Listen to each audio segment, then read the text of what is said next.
I'm now on my third Michelin tyre inflator, and while I have all three together, I thought I'd do a quick video showing the similarities, differences, and how each model has evolved compared to the last one. In the house we have two cars, a motorbike, two bicycles, that's 14 tyres, plus footballs and basketballs. There's always something that needs inflating, and it's just not convenient to go to a petrol station each time. And if you do, not every petrol station has an inflator, and if they do, the inflator is often broken, or the pressure gauge is inaccurate, or there's a queue of people waiting to use it. So I really find it essential to have one at home, and over the years these Michelin ones have been absolutely great. I just wouldn't be without one now. What each model has in common is a lead with a plug that you plug into the 12-volt outlet in the car, what most of us know as the cigar lighter or the cigarette lighter. Each model will tell you the pressure in the tyre in kilopascals, bar or PSI. I always use PSI. And each model has a light, just in case you get caught with a problem in the dark. With this model, the light is on all the time. With the other two models, you can turn the light on and off. The operation is very basic. You just attach the hose to the tyre valve and turn it on, and keep an eye on the pressure gauge. When you get to the pressure you want, you turn it off, but then you'll probably find that the pressure decreases slightly. So then turn it back on to put a bit more air into the tyre, and do that as many times as you need to get a steady pressure. The big weakness with this particular unit is the plastic hose. This is the second one that's broke. The original one was blue, and what happens over time, and I live in a hot country which doesn't help, the plastic gets very hard and brittle and then just snaps.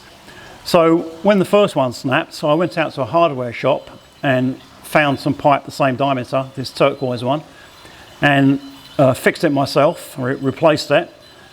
But now, for a couple of years, the same thing has happened to this one, so it looks like another repair will be necessary.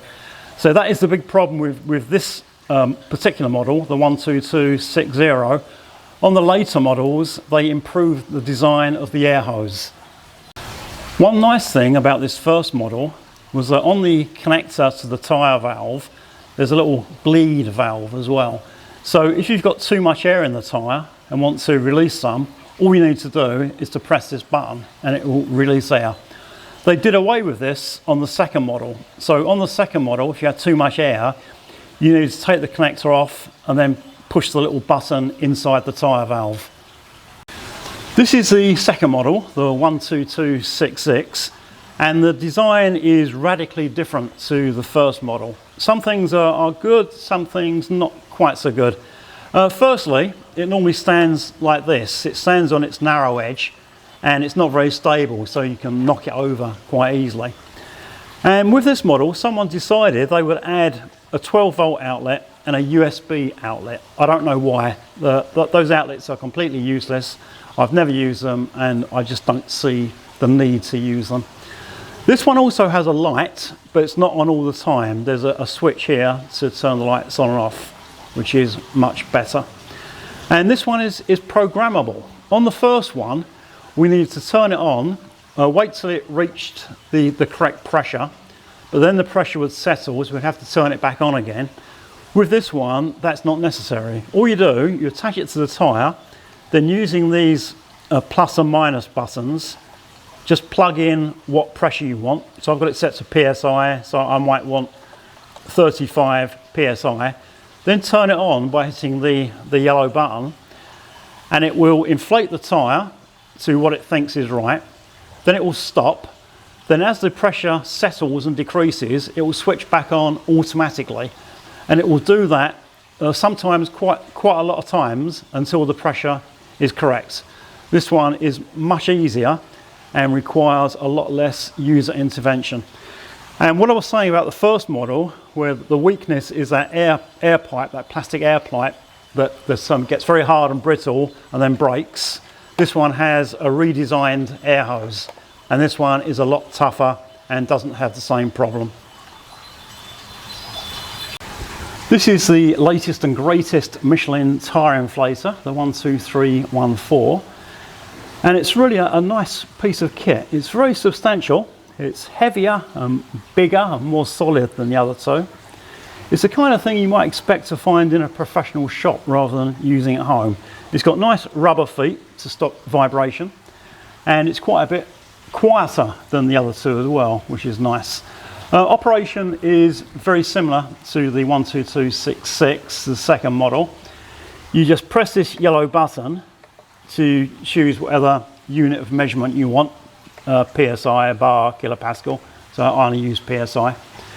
Attach the hose to the tyre, and then using these two buttons, you just select what pressure you want, like 35 PSI, and then you just click on the on button, and then everything is automatic. It doesn't need any intervention at all. Thankfully, they've got rid of these stupid 12 volt and USB outlets. I just don't know why they put those on the second model, but they've gone now, they were useless. One new feature this one has got is a little stud here to store your cap from your tyre valve. Normally I just take these off and put them on the floor, but they sometimes get lost, so there's somewhere to store them now. And this one's also got a light, and like the second one, you can turn it on and off manually just by pressing this button. So, yeah, all in all, it's a really nice unit. I suspect that Michelin probably had a lot of complaints about the plastic air hose used on the first unit. They fixed that on the second unit with a reinforced hose, and on the third unit, they used the same reinforced hose, so that shouldn't be an issue anymore. And with this unit, they've got rid of all the unnecessary stupid stuff. They've fixed all the problems, so this one now seems really sorted. So I expect I'll get many years of use out of this one now. With the second model, Michelin added some really useless stuff, but took away the very useful bleed valve that existed on the first model.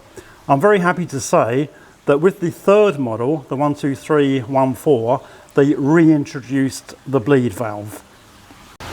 Regarding price, I can't quite remember what I paid for the previous two models, but I think I paid roughly the same for all three. It's like TVs and computers now. What you pay for a TV now is the same as you paid 5 years ago, but the TV now is much better and has far more features. I also bought all three models in Thailand, so the price is in Thai baht. If you want to know the price in your country, you'll have to look online and try to find the best price. As I said earlier in the video, these things are incredibly useful, and these days I just wouldn't be without one. They all do basically the same job. They inflate tyres, balls, kids' toys, paddling pools, and they tell you what the internal pressure is. But this one does a better job than this one, and this one does a better job than these two. Thanks for watching. If you have any questions, comments, or other feedback, please leave them below.